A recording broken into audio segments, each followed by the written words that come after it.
Hello everyone, welcome to an episode of TCG Talk, back today with another video. And in today's video, in light of the spirited discussions of the Flesh and Blood cost and how much it costs to play the game as compared to other TCGs, I kind of want to do an update video. I've done this video before, twice before actually, on the price of how much decks cost. And each time I've kind of like built it out a little bit more, made it a little bit more in depth. So hopefully today, if you're new to the channel, new to the game, or you're a long-standing member, I can give you an idea of how much a deck costs, but also how much do staples cost.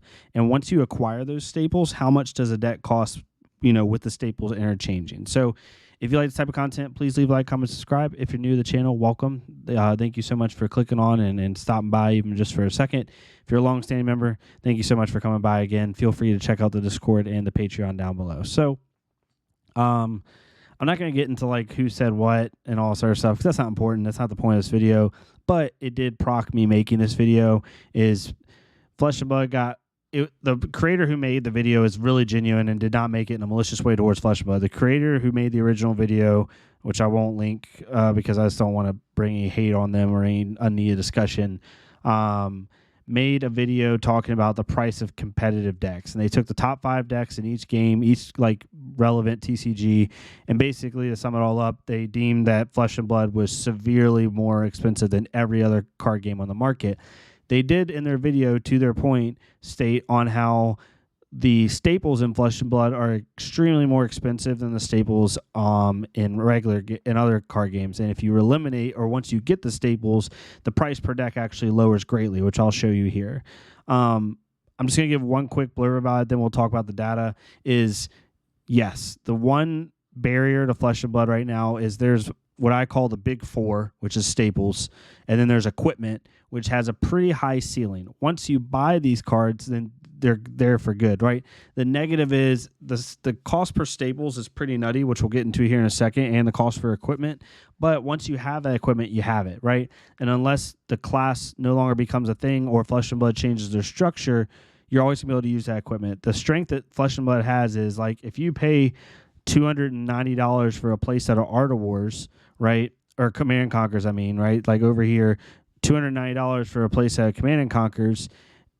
Yes, it's very expensive, but that card, which we'll talk about here in a second, is used in a very high portion of the game, and it's never going to get rotated out. It's never going to change. So even though it is more expensive, in the long run, if you're going to play the game long term, you're going to end up saving money. Like, the initial cost to get into Flesh and Blood is tremendously more than any other card game. It's not even close. I will say that. And if anyone disagrees, you can just look at the data. It's just right there in front of you. But the thing is, there's no rotating format in Flesh and Blood. Unless your hero Living Legends, which basically means that it's won so much that they basically retire the hero, you'll always be able to play that hero, or you always... especially the cards, unless the card gets banned or eroded in Flesh and Blood's current structure, you'll always be able to use that card. It'll never rotate out until they change something. So that's kind of the big thing. But here it is. So my original video was in January 12th, and here was the prices of all the decks. The average price of a deck was $950.59. The most expensive deck at the time was Icelander, and it kind of went down from there, right? The deck list that I used tournament winning deck lists from callings, from things like that. So, for example, the Icelander list is Michael Hamilton's first place list, right? The Reinar list is Toe's first place list from the Callings San Jose, which was a while back. Then we have other ones, like the Phi list is Daniel's, tournament winning Phi list that he just dominated with for a while. So they're all calling or like world championship or national championship level lists, with the exception of like 1 or 2. So I added them all up in the original video, and this was the main one. The cheapest was Bolton at $450, and the most expensive was Icelander at $1,360, and you had a bunch in the middle. And $950 was the average price. I did not add in the price for history packs at the time. I just did regular prices, right? So like I said, this video developed as time went on. I then went into, on March 13th, I did it again. So on March 13th, I did the same thing. Now, this was before, this is leading up to the Pro Tour, leading up to a couple big callings, couple big events, and prices were spiking. So prices were spiking because players needed the cards, right? And we were kind of in a lull, like we had just, Uprising had just released, and there was a lot of tournaments going on, so prices were going to spike naturally. So a lot of the decks went up in price. Like the Icelander deck went up about $120, the same deck. Everything pretty much went up, right? Except for, let's see, did any decks not go up? Levia went down a little bit, which is funny. And that's pretty much it. Dromai went down a little bit for the most part. And then, yeah, that's pretty much it. And then Dash went down. But for the most part, every list went up in price. And the average cost of a deck went up $120 across all the decks themselves. Then you have May 19th, which is this deck. So which is as of today. I took the prices as of yesterday. Last night is when I did all the pricing. So please don't crucify me if a couple of dollars are off. Like, try to realize that stuff is ever changing. What I did is I kept the same list that I started with in January. I did not change them. The only changes I made was if there was a big archetype change. So like Ranger, I had to use technically new lists because Codex of Frailty is the thing, and cards like Premeditate are a big key component of the deck now. So you kind of, especially in Azalea, you have to really put those into account. And in Lexi, you have to add like Codex of Frailty, things of that nature. So it did change a little bit. But unless it was a major archetype change, I did not change the actual list that I started with in January. That way we have a really accurate representation of how the lists have changed. So this is and I also added over here, which we'll get into in a second. This is the prices today for normal card price. So we have staples in here, right? And we have their history pack prices, which is like usually the cheaper version. And then the history pack prices in March 19th, normal card prices, so not white border, and then normal card prices March 19th as well. So we'll get into that here in a second. So the average price of a deck has gone back down. It's sitting in between what it was for January and what it was for March, right? So we just had the Outsiders set released about a month ago, 2 months ago at this point. And it's a little bit higher than it was in January, but it's definitely lower than it was in March. And a lot of these decks have gone back down to pretty much what they were, and a lot of them have actually lowered. So like if we look at it, right, like Icelander has gone down in total price. Rhinar has gone down in total price. Right, a lot of these decks have gone down for the most part in total price, even from their original January date. Some of them have not, like Phi has gone up a little bit, right? We can even just put it in yellow so it's easier to see. And then Dorinthia has gone up substantially, which is pretty nutty. I think that's due to the Heart of Fiendal, and we'll talk about that in a second. But most of them have gone a little bit higher than they were in January, but lower than they were in March. The average price is about $994. Here's where I want to discuss things. So this right here, and I didn't even price if you have staples. I didn't write in the top of it, but this would be the price of these decks if you already had the staples, right? So you can see that the decks dramatically drop if you already have staples. So what do I mean when staples? So there's a list of staples over here that is a pretty long list. So I'm going to go to a different sheet here for a second. Or I won't go yet. These are all the staples. There's more than this, but these are like the big key staples, which is like major equipment for most classes. But the big four staples are these three right here, and then Crown of Providence. Those are what I call the big four. Those are the big four staples that I'd say 70% of decks run. Enlightened Strike, Fyndal Spring Tunic, Command and Conquer, and Crown of Providence. Right, and you can see what their prices were back in March 9th. Right now, a history pack price for a Light and Strike is $98. In March, it was $94, so it's gone up $4. In Tunic's average history pack price right now is about $210. It was $193 2 months ago. Command and Conquer, a playset for history pack, is $236, and back in March 19th, it was $226, and then Crown of Providence is a new card, so that when it first released was $130, and now it's $218. So you can see how these have all changed. And then the normal card prices, Enlightened Strike's gone up $5 a card. Tunic's gone up substantially more card, or gone down substantially more card. It was really spiked high at $325 for the natural one. That's when the buyouts were happening, air quotes. And Command and Conquer has gone up $30. So all that to say, this right here, and I'll line up so it's perfect. So this is the price of the deck with the staples included, and this is the price if you already own the staples. So if you bought those 4 main staples and then you bought into any of these decks, this is how much they would cost. So Icelander still is a pretty pricey deck. However, there's a little caveat with Icelander. Some of the high tier level lists, like Michael Hamilton's list, have Heart of Fiendal in there, which is a really expensive card in their list. You don't need Heart of Fiendal to run Icelander. It just gives you that little bit of edge. So without Heart of Fiendal, the list is about $788.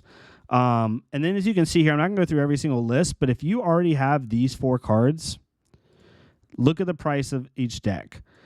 Rhinar is only $215. Briar's only $300. Most of these decks are $300 to $400, even $200 if you already have the staples. Like Bravo, there's some decks that are stupid cheap. Bravo, Katsu, and Bolton, I think, are the 3 cheapest when you already have the staples. Like most of the decks cost in those decks is the staples. So like a Bravo deck, if you already have these 4 cards, which it might not use all 4 of them, but when you have these 4 cards, is $168 to buy the deck. A Katsu deck, a fully competitive calling level Katsu deck, is only $183 if you already have those 4 staples. A Bolton deck is only $133. So you can see the price drops tremendously.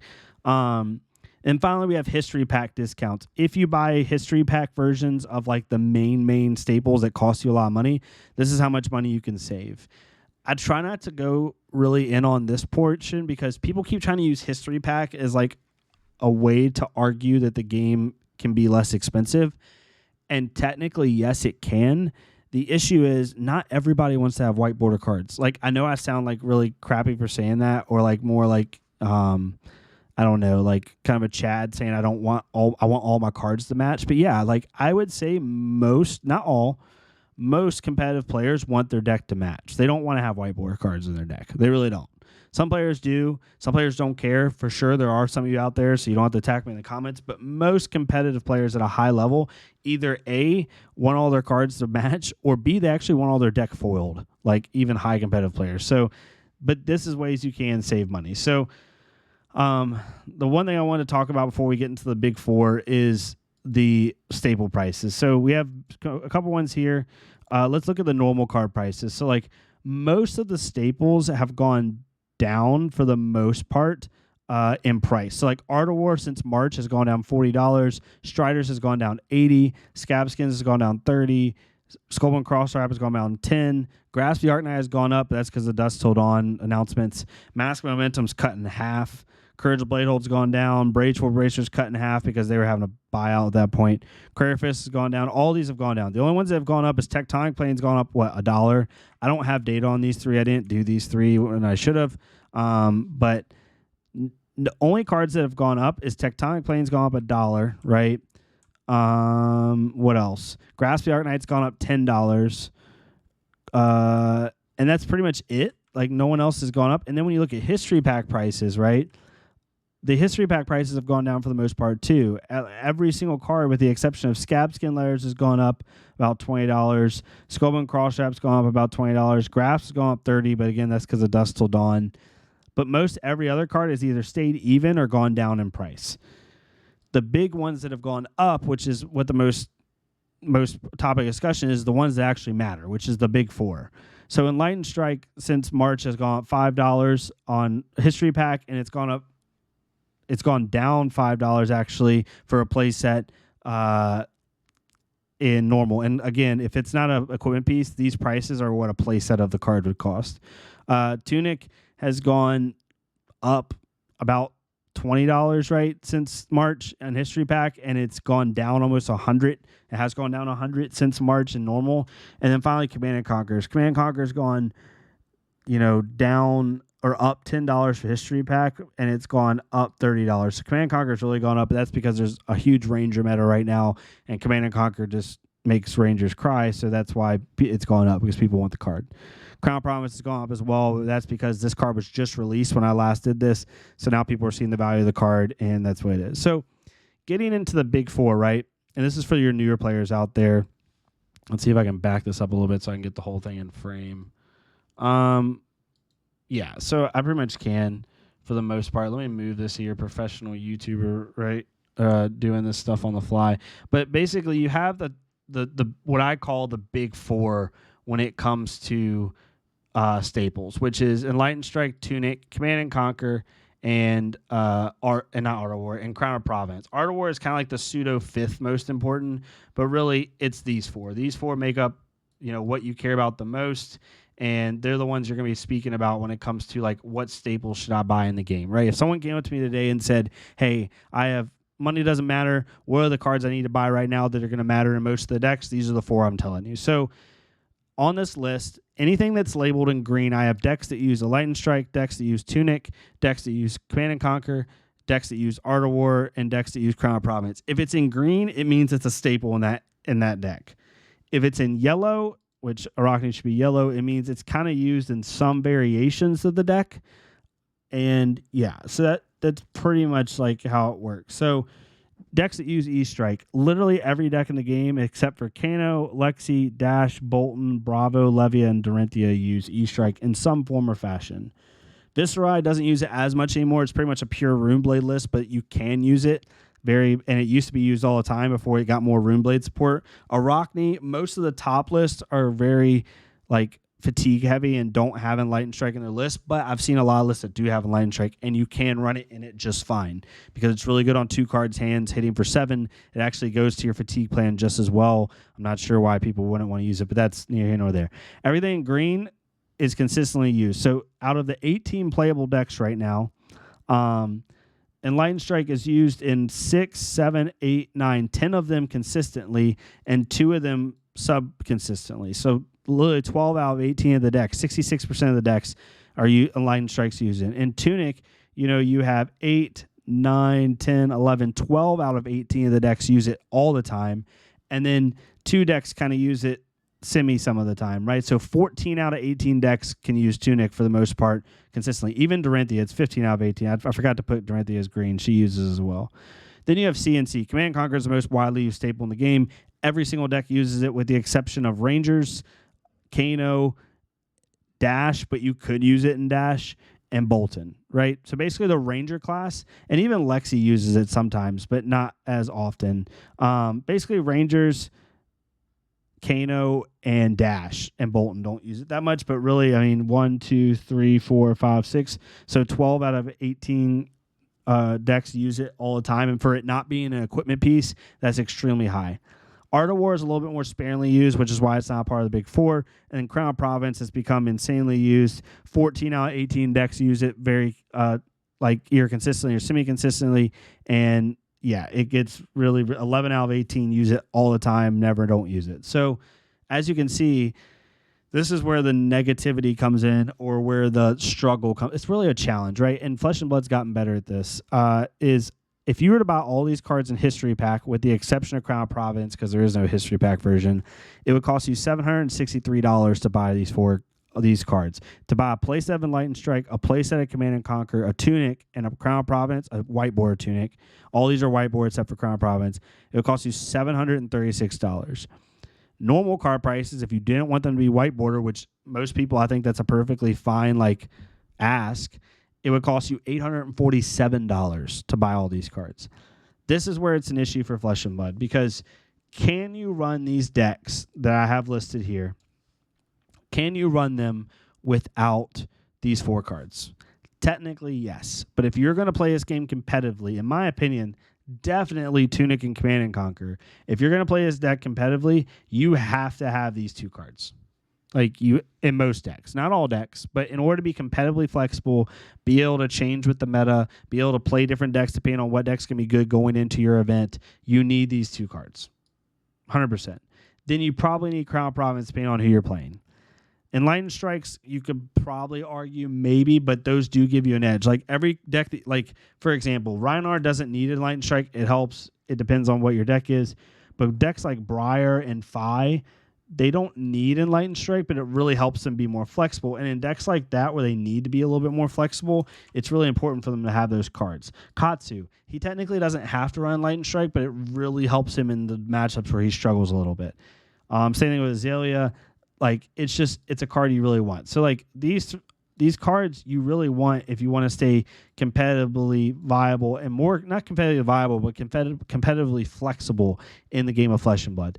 This is where the issue is. This number needs to go down. Like, it's not a hit on Flesh and Blood. I love Flesh and Blood. It's my number one game, and I'm not going to change it. But this cannot be this. You cannot tell a new player, hey, there's 4 basically cards that you need to get in order to be flexible in the game and to be competitively flexible. By the way, they cost as much as 70% of the decks in the game, or 30% of the decks in the game. Like, these 4 play sets cost more than an entire Dash deck, right?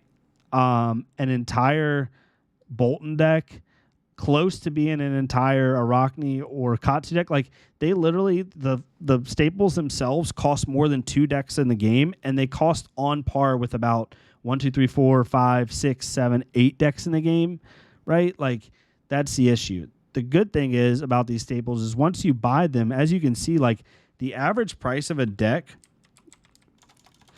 and you know what I'm going to do? I'm going to leave out Icelander. I'm just going to do not, she's going to be making an outlier. I'm basically going to add in these.